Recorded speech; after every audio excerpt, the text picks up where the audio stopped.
오늘 앞에 말씀을 읽었는데 오늘 우리가 보는 말씀은 이제 고린도전서 5장에 들어왔죠. 그 고린도 교인들의 그 영적인 자랑, 교만함이죠. 그것이 신앙의 기본적인 원리와 얼마나 어긋나 있는가 하는 것들을 앞부분부터 살펴보았고, 실제적인 삶에서도 그래서 많은 허점들이 있고 문제가 있다는 것이 이제 지적이 됩니다. 5장에서는 이제 음행의 문제를 다루고 있어요. 이 음행이라고 하는 것은 우리가 나중에 또 살펴볼 기회가 있겠습니다만은 인간이 자기의 그 욕심을 이루는 아주 가장 대표적인 육체 활동이에요. 그래서 이 음행의 문제가 고린도 교회에서 문제가 되었다는 거예요. 어떤 문제가 있었다고 대표적으로 말하고 있냐면, 자기 아버지의 아내와 간음을 저지른 사람이 교회 안에 성도 가운데 있다는 거죠. 그래서 그 문제를 우리가 지난주에 살펴봤고, 그것이 어떻게 누룩이라는 것과 연관돼서 우리의 신앙의 경계가 경고를 하고 있는 것이냐 하는 것을 또 지난주에 살펴봤고, 오늘은 그런 자들에 대한 이 교회의 그 조치가 어떤 것이었냐, 어떤 것이어야 했느냐 하는 것을 다루고 있습니다. 내가 너희에게 쓴 편지에 이미 이제 이 앞에 다른 편지가 있었던 것 같아요. 이 고린도 전서 후서를 말고 또 다른 서신이 사도 바울이 고린도 교회에 보낸 오고 간 것들이 있었던 것 같아요. 그래서 거기에 음행하는 자들을 사귀지 말라 그랬더니 아예 그냥 그 신자 불신자를 가리지 않고 그 고린도 교회가 이게 음행이 만연된 도시라고 했잖아요. 그 사람들하고 다 관계를 단절하려고 하는 거예요. 그건 아니다. 만약에 그러려면 정말 지구 밖으로 나가야 된다.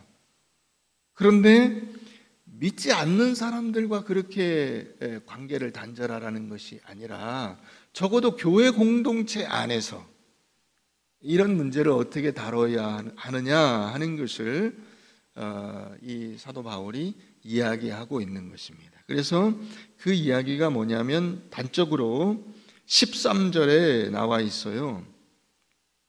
13절 다 같이 읽어봅니다. 시작. 밖에 있는 사람들은 하나님이 심판하시려니와 이 악한 사람은 너희 중에서 내쫓으라. 너희 중에서 어떻게 하라?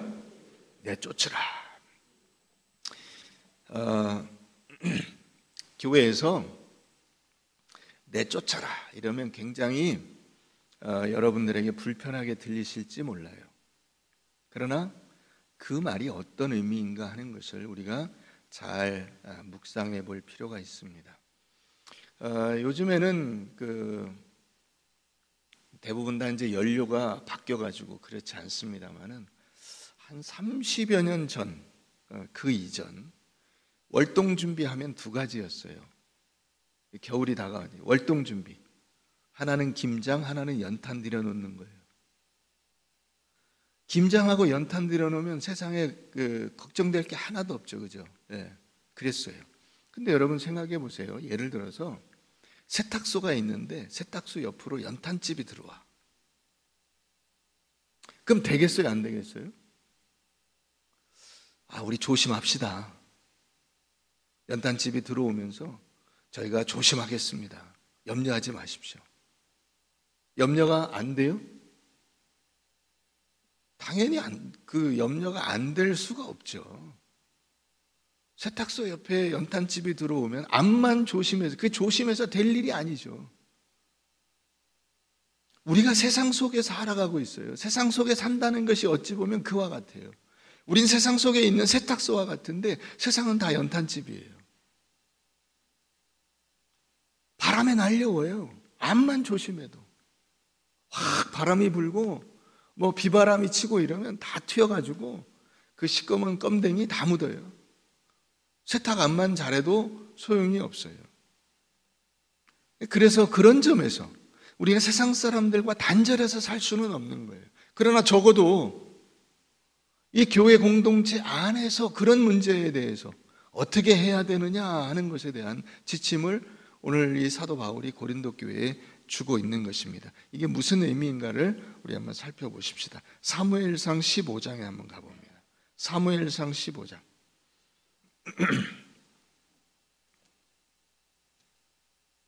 사무엘상 15장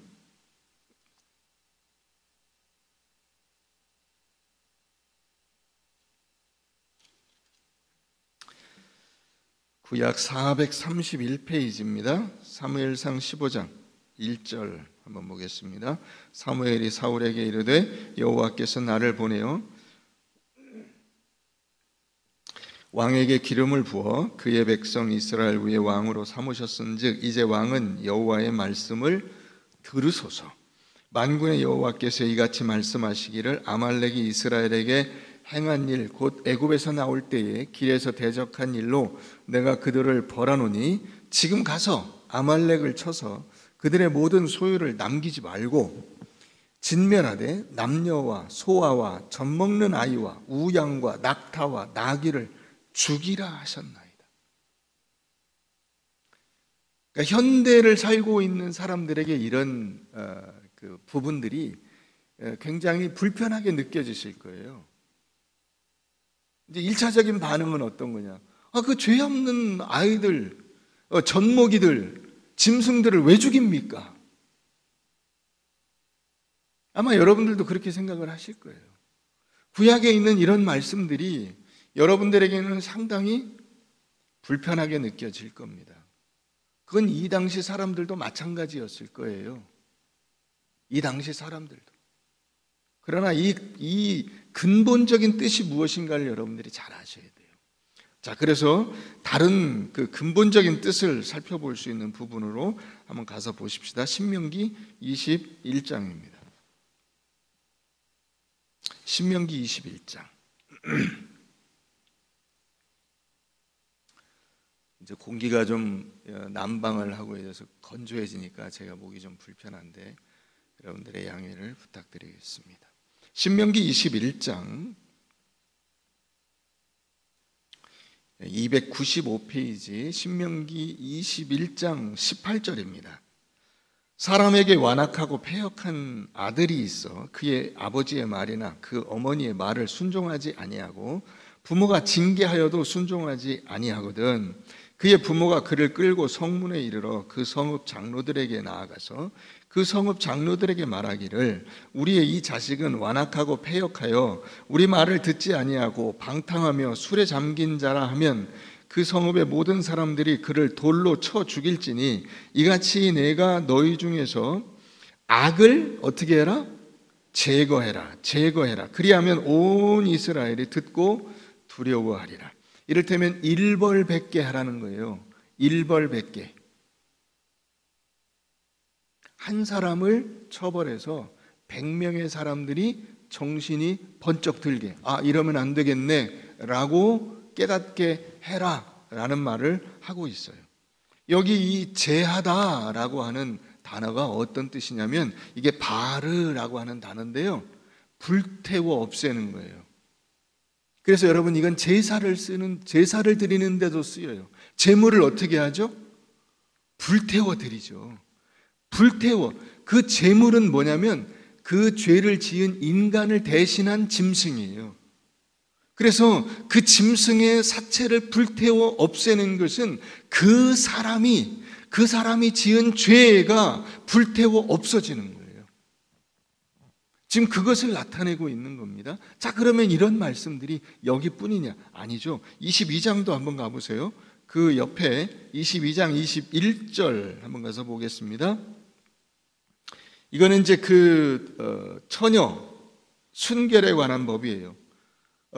이런 규정들이 이 당시 문화에서는 이게 굉장히 중요한 규정이었어요. 그러니까 너무 지금의 기준으로 이 당시에 문화를 여러분들이 재단하려고 할 필요는 없어요. 21절 보겠습니다. 22장 21절. 그 처녀를 그의 아버지 집 문에서 끌어내고 그 성읍 사람들이 그를 돌로 쳐 죽일지니 이는 그가 그의 아버지 집에서 창기의 행동을 하여 이스라엘 중에서 악을 행하였습니다. 너는 이와 같이 하여 너희 가운데서 어떻게 하라?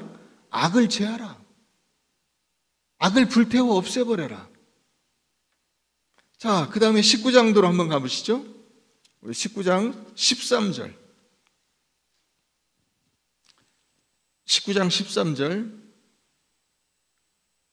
자, 내 눈이 그를 긍휼히 여기지 말고 무죄한 피를 흘린 죄를 이스라엘에서 어떻게 하라? 제하라. 그리하면 내게 복이 있으리라. 자, 19장 19절도 한번 가서 보겠습니다. 19절.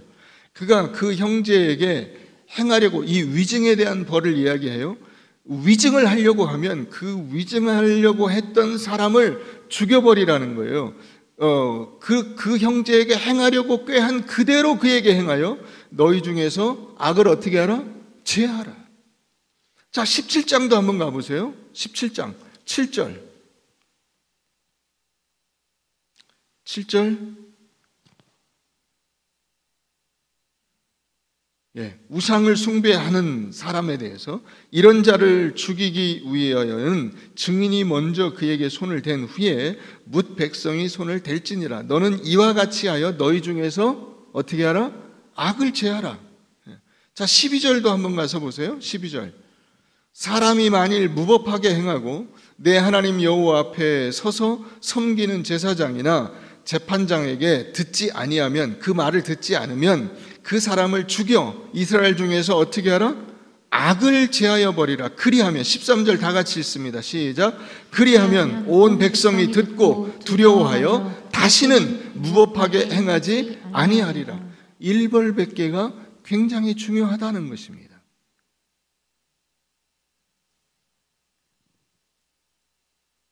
여러분, 그러니까 오늘 다시 본문으로 돌아와서 이 고린도 교인들에게 너희 중에서 그 악을 행한, 다시 말하면 아버지의 아내와 간음을 행한, 계모라 할지라도 그 새엄마와 악을 행한 그런 사람들을 그냥 내버려 두는 이유가 뭐냐?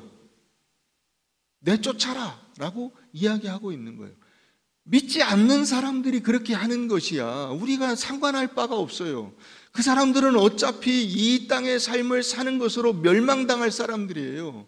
그렇기 때문에 거기에 대해서 우리가 관여할 바가 없지만은 영원한 하나님의 나라를 향해서 나아가는 믿음의 공동체 안에서 그와 같은 악이 있는 것은 그냥 내버려둬서는 안 된다는 것입니다. 왜요? 공동체의 그 악이 지난주에 살펴본 것처럼 누룩처럼 퍼져가기 때문이에요.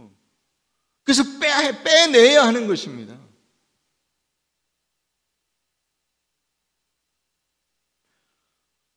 여러분, 그렇기 때문에 우리가 이 말씀을 잘 이해를 해야 돼요. 여러분들에게 그 권면의 말씀을 드리고 싶습니다. 먼저 첫째로, 여러분, 세상을 자꾸 따라가려고 하지 마세요. 세상과 여러분들이 구별된 인생이에요. 우리는 세상의 원리를 따라 살아가야 될 사람들이 아니에요. 고린도 교인들의 이 교만이 무엇이었냐면, 우리는 이 정도로 관용하고 아량이 있는 사람이다. 우리는 이런 사람도 용서한다. 그거 아니라는 거예요. 사도 바울은. 그거는 관용이 아니야. 그건 너희의 영성이 이렇게 굉장히 세고 훌륭하다는 그런 표시가 아니야. 너희가 교만한 표시야. 죄라는 것이 그렇게 만만하지 않아 라고 이야기하는 거예요. 여러분, 죄라는 것이 그렇게 만만하지 않아요. 세상이 그렇게 만만하지 않습니다. 세상이 만만하지 않은 것은 세상의 어떤 것을 취하는 것이 만만하지 않다는 뜻이 아니라, 여러분, 세상의 그 원리가 여러분들을 그냥 내버려 두지 않아요. 어느 순간에 확 잡아가지고 세상 속으로 끌려 들어가면 마치 그 아프리카의 늪에 들어간 짐승과 같아요. 악어가 딱 나와가지고 그 확 끌고 들어가면 그냥 죽는 거예요. 목숨이 왔다 갔다 하는 거예요. 영적으로 여러분, 우리가 영적인 생명을 유지할 수 있느냐 없느냐가 여러분들의 인생 속에서 그냥 순식간에 생사가 판가름 나는 거예요. 그러나 우리가 여기서 사도 바울이 선을 하나 긋고 있는데, 그것은 뭐냐면 세상 사람들과의 단절을 얘기하는 것은 아니다 하는 거죠. 세상 사람들하고 모든 관계를 끊고 믿는 사람들끼리만 살아라, 이 얘기는 아니다. 그럼 뭐죠? 세상의 문화와 세상의 가치관이 교회 안에, 가정 안에, 개인에게 들어오는 것을 단절해야 된다는 거예요. 그 사람들과 사귀는 것은 어쩔 수 없어요. 우리가 세상 속에 살잖아요. 그러나 그 사람들의 사고방식과 가치관이 교회 안에, 여러분들의 가정 안에, 여러분들 개인적으로 그런 가치관을 차용해서 나도 이렇게 살아야지, 나도 돈을 많이 벌어야지, 나도 높은 자리에 올라가야지 하는 것이 지상의 목표가 돼서 그것만이 마치 나를 증명하는 어떤 한 증명의 수단이 되는 것처럼 살아서는 안 된다는 것이죠. 세상의 음행, 여러분 지금 세상은 혈안이 돼 있어요. 온 세계가 마찬가지예요. 동성애, 동성결혼, 심지어는 지금 그 북유럽 같은 데는 수간까지 합법화하는 데로 갔어요. 짐승하고 관계해도 그건 문제가, 지가 알아서 할 문제지 우리가 법적으로 손댈 문제가 아니라는 데까지 갔어요. 여러분, 뚝이 한번 무너지면요, 그 집이 물에 잠기는 건 순식간이에요. 뚝이 무슨 갑자기 누가 이렇게 확 한 부분을 집어 던져가지고 뚝이 무너지는 게 아니라, 구멍이 나면, 뚝에 구멍이 나면 그게 커져가지고 뚝이 무너지는 거예요.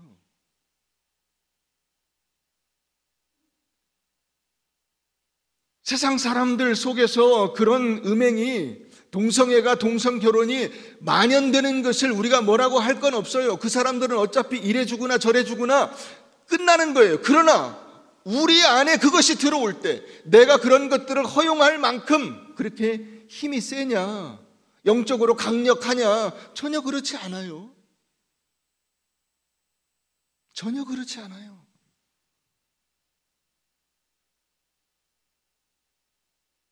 그래서 그리스도인들의 가정이, 이 그리스도인들이 모인 이 교회가 하나님 말씀으로 정결하여질 수 있도록 우리가 끊임없이 깨어 있어야 하는 것입니다. 그래서 데살로니가전서 5장 22절은 우리에게 뭐라고 말하고 있느냐? 악은 어떤 모양이라도 버리라고 말씀하고 있어요. 어떤 모양이라도 버리라. 그 악은 어떤 거죠? 윤리적, 도덕적인 악일 뿐만 아니라 하나님을 대적하고 하나님을 무시하고 하나님의 말씀을 불순종하는 것, 그것이 악이에요. 여러분, 그런 풍습들이 어느새 우리 안에, 우리의 가정에 그게 들어와 있다고요. 불신자들의 사상과 생각이 우리의 삶의 목표가 되고 방법이 되고 원리가 되고, 그것을 내가 즐거워하고 기뻐하면서 그런 것들이 들어오는 것을 철저히 차단하라 하는 거예요. 그게 내쫓으라 하는 말씀의 본뜻이에요. 여러분, 이런 것은 우리가 좀 더 영적으로 확대해서 살펴볼 필요가 있어요. 우리 빌립보서 4장 말씀을 한번 가서 봅니다. 빌립보서 4장, 신약 322페이지.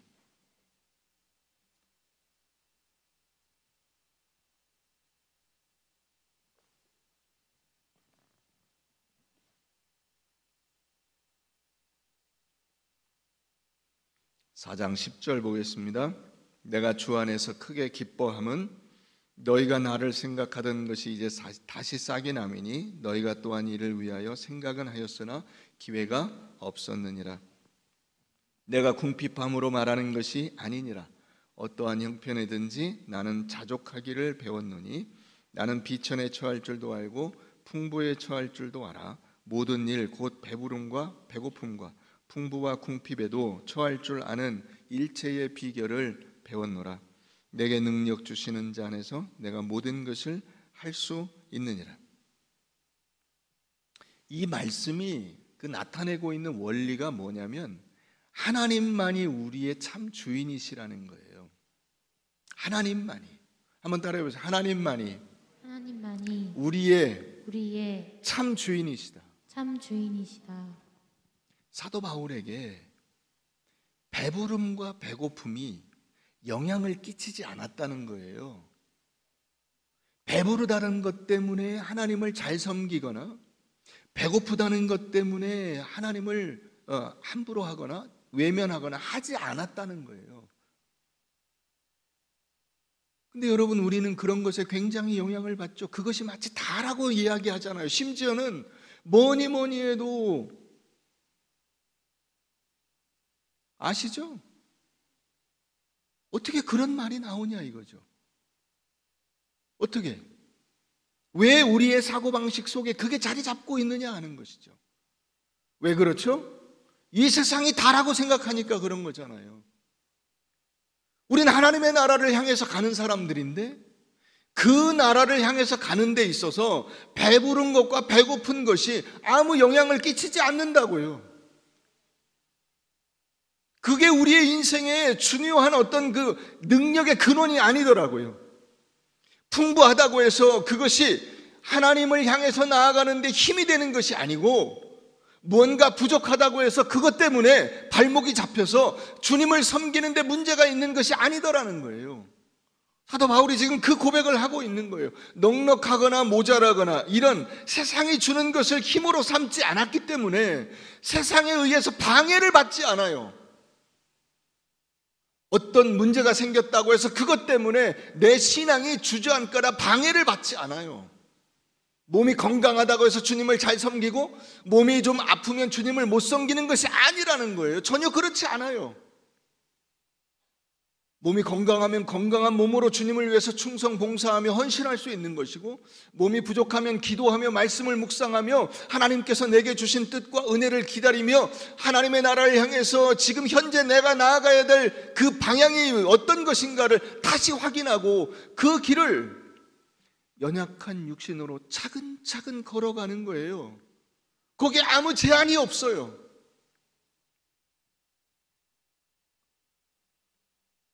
세상의 것으로 힘을 삼아야 그런 것들을 적절히 사탄이 이렇게 주었다 뺐었다 하면서 우리를 감질나게 하고 우리로 하여금 사탄에게 종속되게 만드는 것인데, 사탄이 아무리 그렇게 해봤자 많이 준다고 해서 교만하지 않고 많이 준다고 해서 나태하지 않고 없다고 해서 내가 거기에 쪼들리지 않고 두려워하지 않고 불안해하지 않고 어떤 상황과 여건 속에 있든지 간에, 그래서 이 사도 바울이 그 고백을 하고 있는 거예요. 내게 능력 주시는 자 안에서 내가 모든 것을 할 수 있느니라. 이 말은 세상이 나에게 영향을 주지 않고 누구의 말씀에 의해서만 내 삶이 힘을 얻어요? 예수 그리스도 하나님의 말씀에 의해서, 하나님에 의해서만 내가 힘을 얻는 존재라는 것을 고백하고 있는 거예요.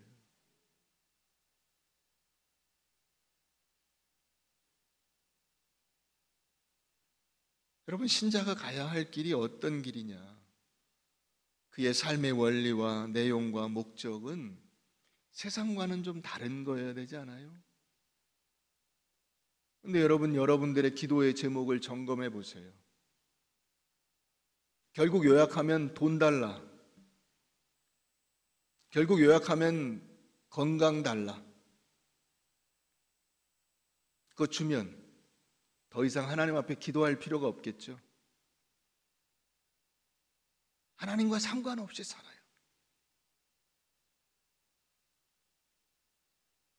그게 우리 안에 들어와 있는 이 잘못된 음행들이에요. 영적인 음행이에요. 그게 세상과 짝하여 살아간다는 것이 여러분 세상 속에서 시간을 많이 보냈다는 뜻이 아니라 내 마음 속에 이미 그 음녀가 들어와 있어요. 근데 그걸 내쫓지 않고 있다고.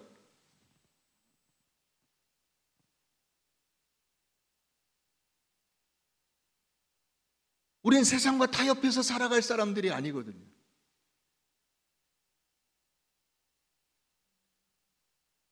근데 그 세상의 가치관들이 어느새 우리 안에 들어오고 우리의 가정 안에 들어와서 그게 마치 가장 중요한 원리인 양, 여러분들과 여러분들의 가정과 이 교회 안에 그런 원리들이 들어와서 움직이고 있는 거예요. 그걸 내쫓지 않고 있는 거예요. 우린 이 정도까지 견딜 수 있다 이러면서, 영적으로 우린 강하기 때문에 아무 문제가 없다, 이런 교만을 가지고 있는 거예요. 사도 바울이 지금 전혀 아니다. 구약에서는 그것을 어떻게 하라 그랬어요? 죽여버려라, 불로 태워버려라. 그런 죄들이 들어와서 그로 인해서 한 가정이, 한 그 공동체가 영향을 받고 그로 인해서 이방의 풍습이 들어와서 그게 하나님의 몸된 공동체를 무너뜨리게 된다면 그건 큰 실패예요. 결국 이스라엘 백성들이 그걸 겪었잖아요. 여러분, 선지서에 오면 전부 그 얘기잖아요. 우상숭배 끊어버려라, 이방인들과 같이 함께 합세해서 그들과 놀지 마라. 그게 그 사람들과의 개인적인 관계된 단절을 의미하는 것이 아니라 이방적 사고방식에 휩쓸려 버리는 이스라엘 백성들에 대한 경고예요. 그런데 거절하죠. 끊임없이 우상숭배가 이어집니다. 여러분, 내가 누구를 따르느냐, 어디로 가느냐, 이런 것에 대한 혼란이 없어야 돼요. 여러분들은 누구를 따르는 자입니까?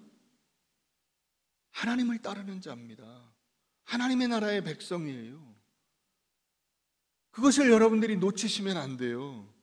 우리가 세상 사람들과 똑같이 살면서 똑같은 악을 범할 때 그 사람들이 보면 한심하죠. 야, 니네하고 우리하고 다른 게 아무것도 없는데 니네는 천국 간다는 거야? 그래서 조롱과 비난이 들어오는 겁니다. 여러분, 우리가 세상 사람들과 그 가치관이, 목표가, 삶의 원리가, 실제적인 삶의 구체적인 내용들이 아무것도 다른 것이 없다면,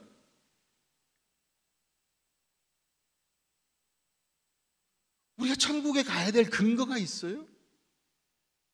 내가 천국 간다고 자신할 수 있어요?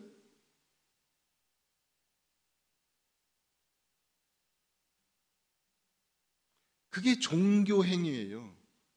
이스라엘 백성들의 실패가 바로 거기서 나온 거예요.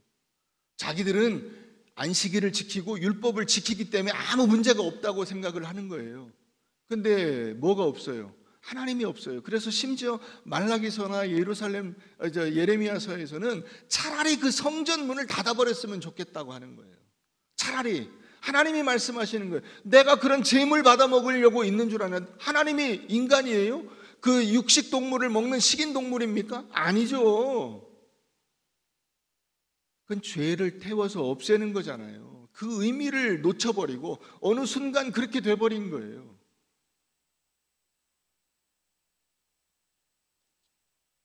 그래서 여러분, 우리가 거룩하게 살아야 하고 교회 공동체 안에서 거룩함과 성결함이 흔들리지 않도록 만들어야 되는 거예요.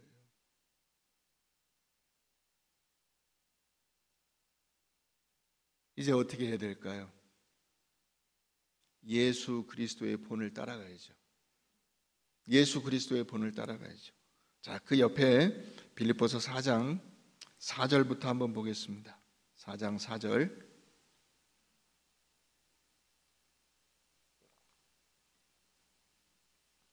주 안에서 항상 기뻐하라. 내가 다시 말하노니 기뻐하라.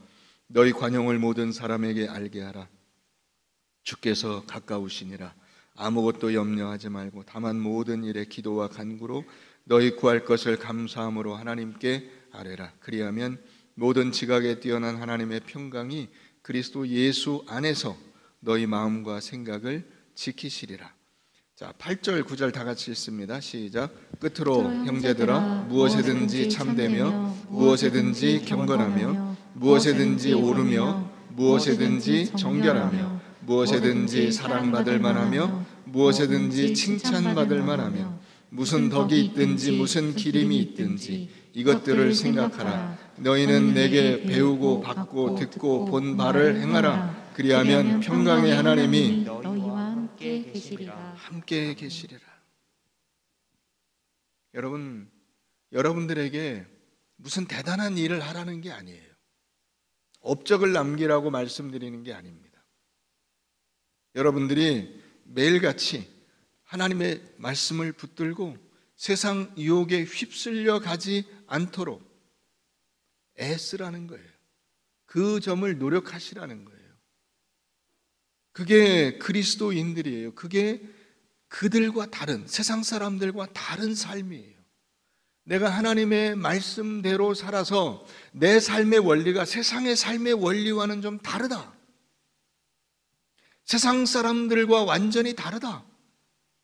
세상 사람들은 돈이 최고라고 하고 세상의 지위가 최고라고 하고 세상의 쾌락을 누리는 것이 최고라고 하지만은 우리는 그런 육신적인 쾌락이나 어떤 이 세상의 명예나 권세나 돈이나 물질이나 이런 것들에 휩쓸려 살아가는 사람 아니다. 나는 하나님 나라를 향해서 달려간다.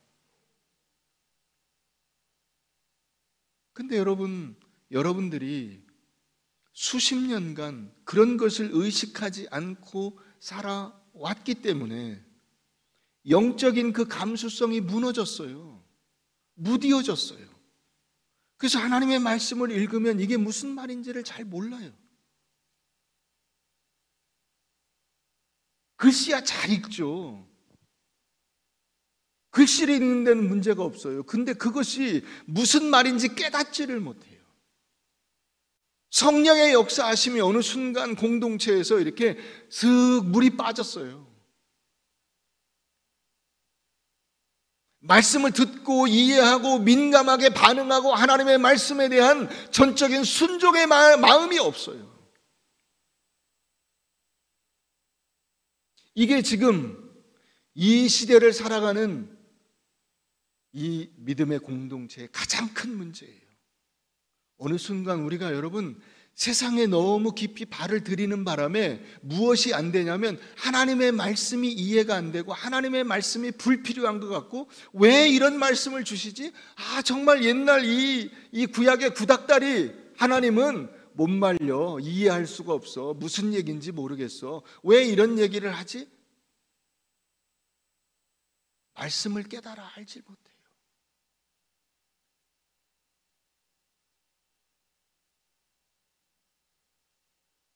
여러분들이 처음 예수 믿었을 때의 그 감수성을 갖고 계세요? 하나님의 말씀에 대한 감수성이 있어요?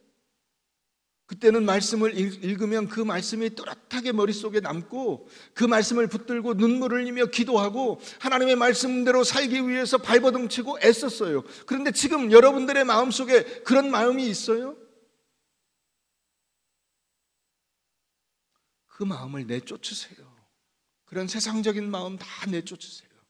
그래야 그런 이 세상의 음행들이 나가야 하나님의 성령이 역사하실 수가 있어요. 여러분들이 가끔 그런 얘기 들을 거예요. 18세기, 17세기, 19세기 대부흥의 역사. 우리나라도 1907년 평양 대부흥의 역사. 그게 그때 어떻게 가능했지? 어떻게 가능했는지 아세요? 이 하나님의 말씀의 모든 것을 걸었기 때문에 가능한 거예요. 세상의 원리대로 살려고 하지 않고 나는 오직 내게는 하나님의 말씀밖에는 없다. 이렇게 주장할 때 하나님께서 성령을 통해서 역사하시고 한 개인뿐만 아니라 그 공동체가 나라 전체가 뒤바뀌는 역사가 일어난 거예요. 근데 지금 여러분 이 시대에 여러분들 자신과 가정들과 교회를 보세요. 그렇게 생각합니까? 여러분 그런 마음들을 우리가 내쫓아야 하는 것입니다. 예수 믿는지 안 믿는지 모르게 숨지 마세요. 당당하게 예수 믿으세요. 그걸 자랑하라는 얘기는 아니에요. 일부러 떠벌릴 필요는 없어요. 그러나 적어도 내가 그리스도인임을 숨길 필요가 없잖아요. 왜 숨기죠? 말씀대로 안 살려고 하는 거 아니에요. 내가 말씀대로 살려고 하면 숨길 이유가 없잖아요. 내가 하나님의 자녀라는 것을 당당하게 밝히고 그 원리대로 살아가면 되는 것인데 자꾸 숨기려고 그래요. 그래서 이 시대에는 수천 수만의 이순신 장군들이 곳곳에 포진해 있어요. 그러나 이순신 장군 다 죽었어요. 다 죽었어요. 이순신 장군이면 적어도 이 업적을 남겨야 될 거 아니야. 근데 여러분, 신앙의 업적도 없으면서 숨기기만 해요. 이름도 안 밝히고 전화번호도 안 밝히고 심지어는 교회 등록도 안 하고 그렇게 숨겨서 어떻게 사시려고 합니까? 여러분, 다시 우리가 하나님의 말씀으로 돌아가십시다. 거룩과 영광과 하나님의 약속을 따르기 위해서 목숨을 걸고, 예수 그리스도께서 나를 위해서 당신의 목숨을 거셨잖아요.